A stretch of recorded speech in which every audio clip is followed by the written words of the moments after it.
خوشی اور خوش قسمتی دو الگ الگ چیزیں ہیں۔ آپ کسی سے اس کی خوشی تو چھین سکتے ہیں لیکن خوش قسمتی نہیں۔ حق اور حقیقت کو تلاش کرنا پڑتا ہے، افواہیں تو گھر بیٹھے پہنچ جاتی ہیں۔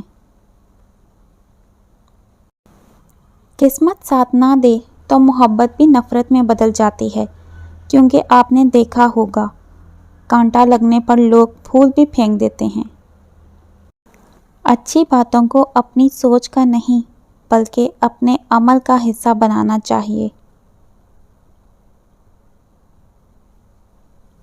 الفاظ کا چناؤ ہمیشہ سوچ سمجھ کر کرنا چاہیے، کیونکہ الفاظ آپ کی تربیت، آپ کا خاندان اور آپ کے مزاج کا پتہ بتاتے ہیں۔ سوچ اچھی ہو تو اللہ تقدیر بھی بدل دیتا ہے۔ منفی سوچ اور خوشگوار زندگی ایک گھر میں اکٹھے نہیں رہ سکتے۔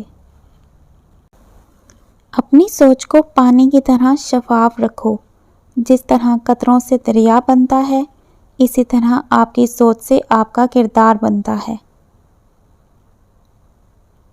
اچھی نیت اور اچھی سوچ رکھنے والوں کو کبھی سکون ڈھونڈنا نہیں پڑتا۔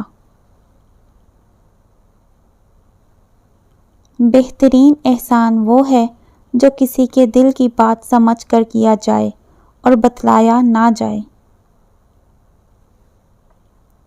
اگر کھوٹے سکے سے کچھ خریدنا ناممکن ہے تو کھوٹی نیت رکھ کر بھی کچھ پانا ناممکن ہے۔ مخلص لوگ وہ ہوتے ہیں جو آپ کے غم میں آپ کے ساتھ رہتے ہیں اور آپ کی خوشی میں مسکراتے ہیں، اور ایسے لوگ صرف نصیب والوں کو ملتے ہیں۔ خاموشی اور کنارہ کشی کرنا بہت مشکل ہے، لیکن جب انسان انہیں اختیار کر لیتا ہے تو پھر وہ دنیاوی پھندوں سے آزاد ہو جاتا ہے۔ دیکھنے کو تو ہمارے پاس لوگوں کی بہت بھیڑ ہوتی ہے، لیکن سچا دوست مل جانا قسمت کی بات ہوتی ہے۔ اگر آپ یہ 12 عادتیں اپنا لیں تو لوگ آپ کی طرف اٹریکٹ ہوں گے۔ ہمیشہ سچ بولنا، مسکرا کر ملنا، سلام کرنے میں پہل کرنا، دوسروں کی بات غور سے سننا، نرمی سے بات کرنا، آہستہ آواز میں بات کرنا، اچھے کپڑے پہننا، صاف ستھرے رہنا، کم بولنا، کم کھانا، اپنے آپ کو مصروف رکھنا، سب سے ضروری دوسروں کا احترام کرنا۔